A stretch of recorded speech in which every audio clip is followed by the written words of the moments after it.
if your next foldable phone didn't just fold, it stood out with a color that nobody else has? That's exactly what Samsung is offering with the Galaxy Z Fold 7 and its new exclusive mint finish. Available only through Samsung's official website, mint is this year's limited online only color, and it's already turning heads. Alongside the usual black, silver, and the in-store blue shadow variant, mint adds a cool, fresh touch to the Fold 7 lineup. Thanks to recent hands-on images from a reliable Samsung tipster, we've now seen how this mint color looks in real life, and it's every bit as premium and eye-catching as expected. For those who love tech that stands out, this exclusive color gives the Fold 7 a unique personality that sets it apart from everything else on the market. But color isn't the only thing Samsung has upgraded. The Galaxy Z Fold 7 itself is thinner, faster, and simply more refined than any Fold before it. Samsung has taken a huge leap this year in matching the quality and polish we've seen in Chinese foldables. The new Fold 7 boasts a high-performance camera system, a design with barely any crease on the screen, and a slimmer profile that makes it easier to carry around. If you go all in and get the 1TB version, you also get 16GB of RAM, which means faster multitasking and smoother performance overall. It's a serious productivity tool packed inside a beautiful design. However, there's no denying that the Fold 7 comes with a premium price tag, and that's not for everyone. That's why Samsung also launched a new budget-friendly option this year, the Galaxy Z Flip 7 Fe. It offers many of the foldable benefits at a more accessible cost, perfect for those who are curious about foldables but not ready to spend top dollar. Still, the Fold 7 in mint is clearly aimed at those who want the very best, both in features and style.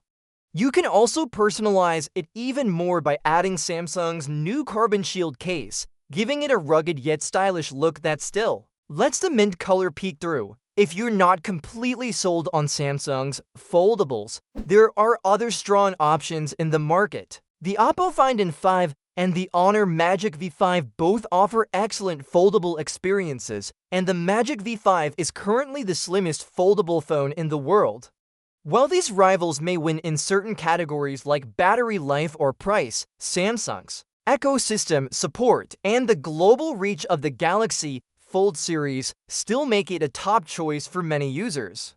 But if you want to be one of the few people carrying a foldable phone in a shade as cool and exclusive as mint, you'll need to act fast. This color will only be available until stocks last, and only if you order it directly from Samsung's online store.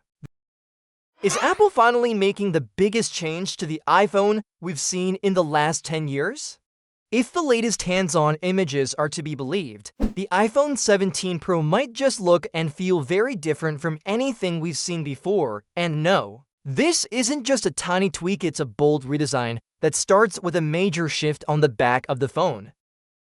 Let's rewind for a second. Over the past few weeks, there's been a slow leak of images, renders, and dummy units claiming to show what the iPhone 17 Pro will look like. And now, another batch of hands-on images is here, giving us a clearer look from both the back and the side. These pictures were shared by reliable leaker Majin on X, and while the phone in the pictures isn't powered on, it still reveals a lot. For starters, let's talk about that camera bump. Actually, some are calling it a camera shelf now. It's huge. But here's the catch: the 3 camera lenses are in the same spot as they were on the iPhone 16 Pro. What's new is the way they're framed. The whole area surrounding the cameras has been redesigned, and depending on how you feel about bold design choices, this might either look very cool or very odd. And then there's the Apple logo.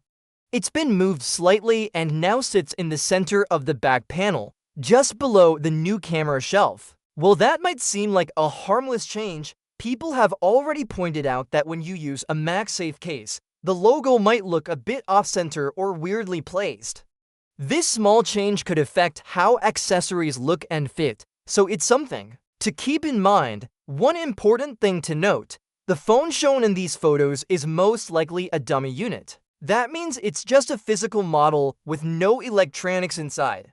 These are usually made for case makers or to show off the design, so while it's not a working phone, it still tells us a lot about what the real iPhone 17 Pro might look like.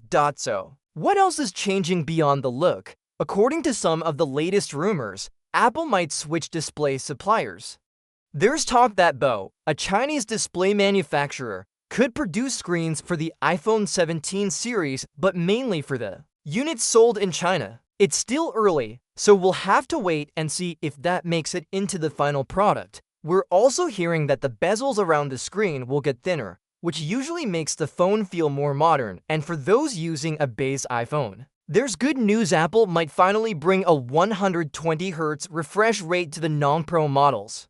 That's something fans have been asking for, and it could make the iPhone 17 lineup feel much smoother, especially when scrolling or watching videos. Another update on the list is a new selfie camera. We don't have exact details yet, but expectations are high that Apple will improve image quality, especially in low light. Samsung has finally pulled back the curtain on the Galaxy Fold 7, and it's shaping up to be the most refined and usable foldable the company has ever made.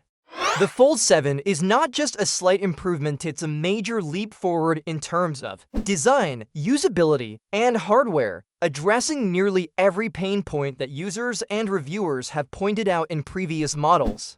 First off, let's talk size. The Fold 7 is dramatically thinner and lighter. When closed, it measures just 8.9mm thick, matching the Oppo Find N5 and nearly tying with the Honor Magic V5. Unfolded, it's a stunningly slim 4.2mm. That's a huge upgrade from the bulky 12.1mm closed profile. Of the Fold 6, weight has also been cut significantly. This thing comes in at just 215 grams, making it the lightest book-style foldable ever from Samsung. But the Fold 7 isn't just thinner, it's stronger too. The new Armor Flex hinge with a multi-rail design adds durability and smooth folding action, while Gorilla Glass Victus to protect the back and new Gorilla Glass Ceramic to shield the front. Samsung also uses its toughest armor aluminum for the frame. This phone may not be dust-resistant yet, but it's clearly been built to last.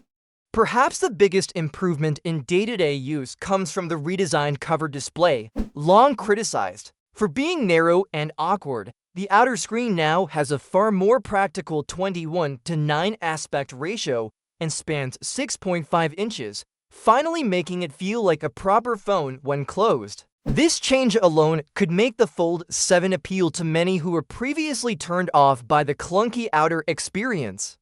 On the inside, you'll find a massive 8-inch dynamic AMOLED to X display that now uses a new titanium lattice support layer. While that sounds super high-tech, what you really need to know is that the ultra-thin glass is now 50% thicker, helping to reduce the crease and improve durability. And yes, from what I've seen, the crease is much less visible than before. For the first time ever, Samsung is also giving its foldable the premium 200-megapixel main camera from the Galaxy S5 Ultra, including 2x lossless crop zoom. Backing that up are a 10MP3x telephoto lens, a 12MP ultra-wide, and dual 10MP selfie shooters, one on the cover screen and one on the main display, with the latter getting a wider 100-degree field of view. Beyond hardware, Samsung is betting big on AI this year. Features like the Previsual Engine reduce motion blur, Generative Edit now includes tap-to-erase suggestions, and Audio Eraser removes unwanted background noise even from call transcripts. Plus, Gemini Live is deeply integrated, letting users interact with AI through the power button across both screens. Of course, not everything is perfect.